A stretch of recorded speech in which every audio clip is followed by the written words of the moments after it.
Hi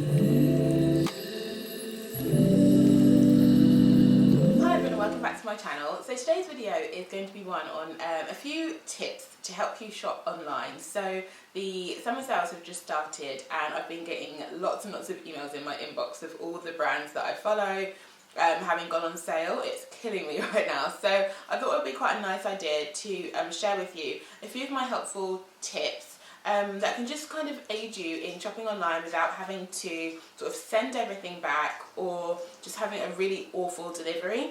Because it can be quite tricky, and I know some people are not as comfortable shopping online as others. For me personally, I buy most of my clothes online. That's probably because I do kind of stick to the same brand, so I know kind of sizing and things like that before I buy them online. But otherwise, yeah, I do just kind of find it easier to shop online and prefer that than kind of traipsing around the high street all the time, because quite frankly I don't have the time to do that. So yeah, I hope you find the video helpful. If there are any tips that I have missed out or you think that you do that could help any of the rest of us, please do share down below in the comments. Please do also give me a thumbs up and subscribe if you enjoyed the video, and I'm going to crack on with my first tip. So tip number one is try and think about measurements and be aware of the models that are used online. So for example, if you're buying a pair of culottes, I'll use the example of culottes because they can be quite a tricky item to buy and I also love them. So if you're looking at a pair of culottes online and you see the model, you know, they're hitting just in the middle of her shin, have a look at the description and see what height the model is, because if they're hitting sort of mid-shin for a 5'9" model and you're 5'3" or 5'4", the chances are they're not going to work for you. They're probably going to be a very, very awkward length. So I'll definitely say check the measurements and the specification online, because there's always a spec on there that will tell you sort of how long at least the centre back measurement to the hem is, or a leg length or something like that, where you can compare it with your own items so that you know, okay, this leg length will work for me, this won't. It will just save you a lot of energy and a lot of heartache when you're receiving items that just don't look right on you but they look amazing on the model.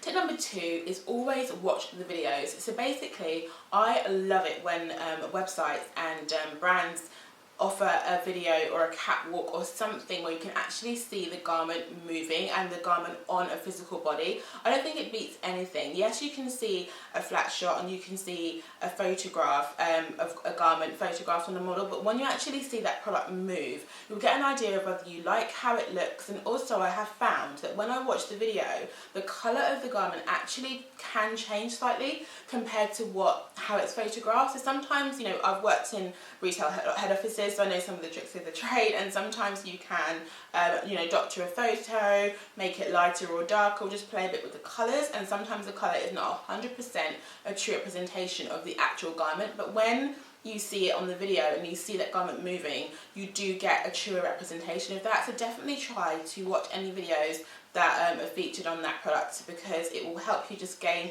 a bit of a further idea of how the item looks. Another really helpful tool that online retailers have, or some of them do, I know that Zara has this and ASOS have this, is being able to kind of put in your measurements, and then you'll be able to have an idea of what size they think you should buy. And I think that's based on history of past shoppers. So you'll put in your height and your weight, and also sort of your preferred fit. So if you prefer things to fit looser or you prefer things to be a bit more fitted, and then they'll recommend to you whether you should be wearing a size 8 or a size extra large, etc. So I find that really helpful as just a gauge to see, you know, where I should be. Again, and most of the time I kind of know what sizes I should buy, but it's particularly helpful in those sizes where I'm always going to the top end of the sizes. So on ASOS, always going for like an 18 or a 16, and it will say for me, you know, we recommend you wear a 14 or we recommend you wear a 16, and because they know the nature of the garment, whether it's a more loose fit or an oversized garment, they'll be able to recommend the correct size for me. So I think that's a really good idea, just to kind of use any any tools that the brand is offering you to kind of have a better idea of what size you are. And I guess another little side note on that is I tend to just buy a couple of sizes of things. So especially if I'm not 100% sure of how it will fit, I just tend to buy, excuse me, 2 of the sizes that I think will work for me, because you can always just send one back. So this is less of a sizing tip and more of a tip about just making sure you don't spend too much money online. So you know, don't get sort of sucked up into sales and flash sales and all of this kind of thing, because you remember there's a reason why these things are in sale. Again, having worked on many buying departments in head offices, I know that, you know, items that are put in the sale don't generally tend to be the items that are selling out like hotcakes. So there was going to be a reason why things are on sale. So do remember that, so you don't go absolutely wild buying everything because you think you're getting a bargain, because actually a lot of those items just aren't selling in the first place. Another tip which I think is going to be quite helpful is always look at the composition online. So you can't look at the physical care label when you're shopping online, but you can have a look at the composition because it has to be there legally. So when you look online at a product, have a look at what it's made of, have a look at the care composition, because if you, for example, don't like taking things to the dry cleaner or can't afford to keep taking items to the dry cleaner, you don't want to be buying items that are dry clean only, regardless of how much you love the way they look. So make sure you always read the composition, because sometimes I get put off by a garment where I see it and I think it looks really nice, and I look at the composition and I think, oh, it's not really fabrics that I want to wear or want to buy. So just double check that what you're buying is what you really want to buy, and it's going to be easy to take care of if that's what you're about. Accessories can be a little bit tricky, particularly things like shoes. So you might see a pair of shoes that you absolutely love, they've been photographed amazingly, they look fantastic, the model's kind of waltzing down the catwalk in them, but you know, actually in real life they're going to be way too high for you, they're not going to fit you very well, you're going to struggle to walk in them. So what you need to do is really have a look at a pair of shoes that you often wear, or that you feel very comfortable in and that you can walk in if they're heels, and measure that heel height. If it's a 3-inch heel and that's the kind of limit for you, that's where you feel the most comfortable, look again at the description and don't buy those heels that are 4.5 inches, because you're not, no matter how much you love them, you're not going to wear them, or you're going to struggle to walk in them and you're just wasting money. So make sure you're kind of comparing and contrasting what you're looking at online to things that you already have. They'll be a really, really good guide for you in terms of what you should buy and what you should just leave behind.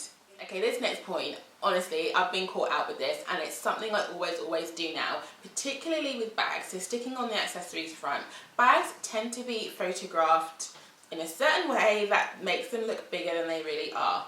So crossbodies in particular look quite substantial, the strap lengths look quite substantial online, and then when you actually receive the item, the crossbody is kind of just hanging underneath my boob because the strap's so short and the size of the bag's about this big. So, you know, don't be caught out by dimensions. So make sure you have your tape measure to hand, particularly when you're buying bags, because it will just say there, like, you know, the bag is 30 centimetres by what, and then actually when you realise that and you look at it on a tape measure, you think, gosh, that's barely going to fit my phone in, and it's not going to fit my purse, it's not going to fit all the things I like to cart around. So make sure you measure your, you actually get a tape measure, and actually measure the dimensions of what has been expressed on that product. So you make sure that you're buying a bag that's the right size for you, and that you're not going to be shocked and disappointed when it arrives. So what I also like to do in terms of, I guess, environmentally friendly, but as well as saving some money, is just trying to buy in bulk. So if I'm going to do an ASOS shop, I'll try not to buy, you know, a top today, a pair of shorts tomorrow, a dress on Tuesday. I'll kind of just put everything saved in my saved items and just make one bulk shop. Doesn't mean I'm necessarily going to keep everything, but it means that one, I'll just get everything in one delivery. So one, that's good for me because I get everything at once, but two, it's good for the environment, so I don't have to have the DPD guy coming to my door every single day. And also, if you're being charged for delivery, so I am part of ASOS Premier, so I pay £10 a year and then my deliveries are free, next day deliveries are free. But if you are paying for delivery, if it's a site that doesn't offer free delivery, etc., it will save you a lot of money, just kind of putting everything you're considering into one basket, getting one delivery, and then keeping what you want and then sending the rest back, because I think things can get quite pricey and quite environmentally unfriendly if we're constantly making orders online. My next point would be to take advantage of all the delivery options that companies offer now. So, you know, with retailers, you're kind of having to push the boundaries in terms of what you offer your customers, because it doesn't pay anymore just to offer sort of one delivery service that's 5 days waiting time at all. So a lot of companies are offering sort of obviously home deliveries, but you can pick up in store, you can pick up at convenience stores, there's lockers, there's places that specifically deal with pick up and drop off. So there's lots of ways that you can actually receive your item nowadays where you're not having to sit at home and wait the whole day for the delivery man to come. So make sure you take advantage of all the convenient offers there are for you to pick up your items, and also to return your items as well. So on the subject of returns, make sure you read the website before you're buying to make sure that, for example, you know whether the returns cost is on you or whether it's free, whether you can return items. I think there's some legal sort of legislation about having a cooling off period when you buy online, so you should be able to return your items within, I think it's 14 days. I think that might just be the UK, so don't quote me on that, but I think it's something along those lines. So you should always be able to return your item when you've bought it online, because you haven't physically bought it in store and seen it. You need to have a cooling off period. I think it is 2 weeks. Yeah, so make sure you're not being charged for returning the items, and if you are, make sure it's something that you're comfortable with, that you're not being charged an extortionate amount for that. It's really great when you can return items to store, and I tend to gravitate towards those brands that enable me to buy online and return it in the store, because I don't like having to wait for the transit time for me to get my refund, and also I really worry that, you know, this box will just disappear and have to go through all the trying to, you know, prove I've sent it, etc. So make sure you read the website about that kind of thing. Also, I would say before checking out any items on any website, have a quick Google search and see if you can find any promo codes, any voucher codes. I always do that. Sometimes you might be surprised there's an active code going around and you might save yourself 10-20%. It's not all the time, but every little bit helps. So I hope you found that helpful. It was just a few quick tips on how to sort of help you shop online, how to navigate some online sites and not feel sort of overwhelmed or scared. I think I would say, you know, if you are a bit apprehensive about shopping online, have a look and go for it, you know, because the thing is with websites is that is any retailer's biggest store. That is their biggest store, and they'll have everything online. So, you know, you will go into even the biggest flagship bricks and mortar store and you might not find everything there, whereas retailers have unlimited space online, so all their products are online, so you get the whole catalogue. So that's one of the main reasons why I like shopping online, because I feel like I get a selection of everything they have to offer.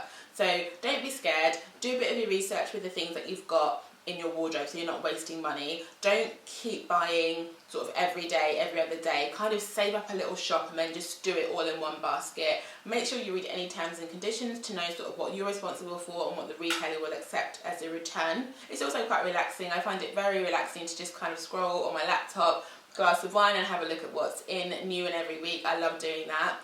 You can get great offers if you're looking for promo codes and things like that. There's always offers coming to my email when I've signed up to newsletters, so definitely do that if you want to be sort of in the know on things like sales, any promos that are happening. Definitely sign up to your favourite retailers' newsletters. They're just a few tips. I hope you find them helpful. As I said, if there's anything else that you would recommend, both in terms of, you know, fabrics, sizing, just how to shop online, excuse me, all that type of thing, do leave the comments down below. I will be happy to answer them and have a read through, and I will see you in my next video. Bye.